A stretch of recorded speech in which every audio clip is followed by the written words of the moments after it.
त्याने उकाड्यामुळे आपला T shirt काढला आणि खुर्चीवर टाकला. त्याचे ते उघडे, कष्टाने कमावलेले शरीर बघून मी क्षणभर शुद्ध झाले. त्याचे पिळदार दंड आणि छातीवरचे केस घामाने चकाकत होते. मी त्याला पाणी द्यायला गेले. ग्लास घेताना आमची बोटं एकमेकांना स्पर्शली.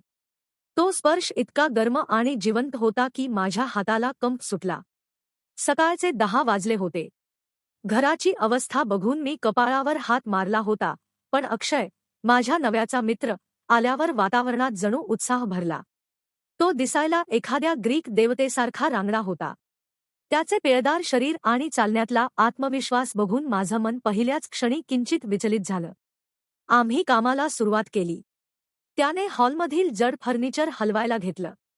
तो जेव्हा सोफा उचलण्यासाठी वाकला, तेव्हा त्याच्या पाठीचे स्नायू टी शर्टमधून स्पष्ट ताणले गेलेले दिसत होते. मी बाजूलाच टेबल पुसत होते, पण माझं लक्ष वारंवार त्याच्याकडे जात होतं. एकदा त्याने अचानक वळून पाहिलं आणि आमची नजरांजर झाली. तो मंद हसला. वहिनी, मी नीट करतोय ना? की अजून काही हलवायचं आहे? त्याच्या त्या खर्जातल्या आवाजाने माझ्या काळजात धस्स झालं. दुपार होत आली तसा उकाडा असह्य झाला. अक्षयच्या कपाळावरून घामाचे थेंब ओघळून त्याच्या मानेवर येत होते.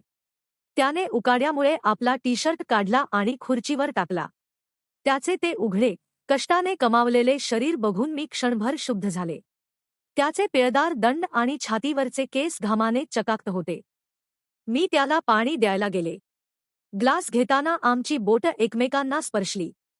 तो स्पर्श इतका गर्म आणि जिवंत होता की माझ्या हाताला कंप सुटला. त्याने पाणी पिताना त्याच्या गळ्याची होणारी हालचाल मी टक लावून पाहत राहिले. त्याने ग्लास परत दिला आणि माझा हात क्षणभर आपल्या हातात धरला. वहिनी, तुमचे हात खूप थंड आहेत. उन्हाचा त्रास होतोय का? त्याने काळजीने विचारलं. त्याच्या त्या स्पर्शात एक अशी ओढ होती की मला तिथून बाजूला व्हावंसं वाटलं नाही. आम्ही बेडरूम साफ करायला गेलो. मी कपाटाचा खालचा कप्पा साफ करण्यासाठी वाकले होते. अचानक एक मोठं झुरळ उडून थेट माझ्या पायावर आलं. मी भीतीपोटी जोरात ओरडले आणि मागे सरकले. माझा पाय घसरला, पण जमिनीवर पडण्याआधीच अक्षयने मला आपल्या भक्कम हातांनी कवेत धरलं. मी घाबरून त्याला घट्ट मिठी मारली.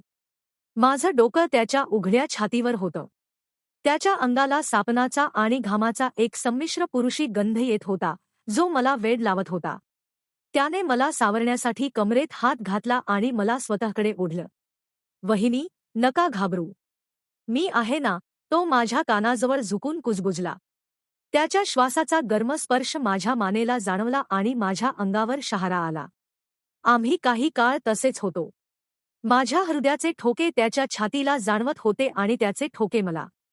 त्याने हळूच माझ्या हनुवटीला हात लावून माझा चेहरा वर केला. आमच्या नजरा एकमेकात गुंतल्या होत्या. त्या शांत बेडरूममध्ये फक्त आमच्या श्वासांचा आवाज येत होता. जेवण झाल्यावर आम्ही हॉलमध्ये थोडा वेळ विश्रांती घेत होतो. पंख्याच्या हवेत तो जमिनीवरच बसला होता. मी त्याला ताक दिलं. ताक पिताना त्याच्या ओठांवर थोडी साईची पांढरी रेघ उमटली. मी हसले. तेव्हा त्याने विचारलं, काय झालं? मी बोटाने खुणावलं. त्याने स्वतः पुसण्याऐवजी माझा हात पकडला आणि माझ्या बोटानेच ती साय पुसली. तो क्षण इतका रोमँटिक होता की मला काय बोलावं सुचेनासं झालं. हॉलचे पडदे लावताना आम्ही पुन्हा एकमेकांच्या जवळ आलो. स्टूलवर उभं राहून मी पडदे लावत असताना माझा तोल गेला. त्याने पटकन मागे उभे राहून मला आधार दिला. त्याच्या छातीचा स्पर्श माझ्या पाठीला पूर्णपणे जाणवत होता. सांभाळून वहिनी, पडला तर मला वाईट वाटेल, तो हळूवारपणे म्हणाला. त्याच्या आवाजातील तो ओलावा आणि जवळीक मला एका वेगळ्याच जगात घेऊन जात होती. संध्याकाळ झाली. घर लख्ख चमकत होतं. तो जाण्यासाठी तयार झाला. त्याने आपला टी शर्ट घातला आणि आरशात बघून केस नीट केले. मी दरवाजापाशी उभी होते. त्याने जवळ येऊन पुन्हा एकदा माझा हात हातात घेतला. आजचा दिवस खूप छान होता वहिनी. फक्त कामच नाही, तर तुमचा सहवासही खूप सुखद होता. त्याने जाता जाता माझ्या हाताच्या तळव्यावर हलकीशी पप्पी घेतली. तो स्पर्श आजही माझ्या हातावर जाणवतोय. तो पाया उतरून खाली गेला आणि मी तिथेच उभी राहून त्याला लांब जाताना पाहत राहिले. रात्री जेव्हा नवरा घरी आला, तेव्हा त्याला वाटलं मी दमले आहे, पण माझ्या मनात मात्र अक्षयच्या त्या स्पर्शाची आणि त्या दिवसातील रोमँटिक क्षणांची एक वेगळीच धुंदी होती. तो दिवस आणि ती साफसफाई माझ्या आयुष्यातील सर्वात अविस्मरणीय आणि रोमँटिक वेळ ठरली.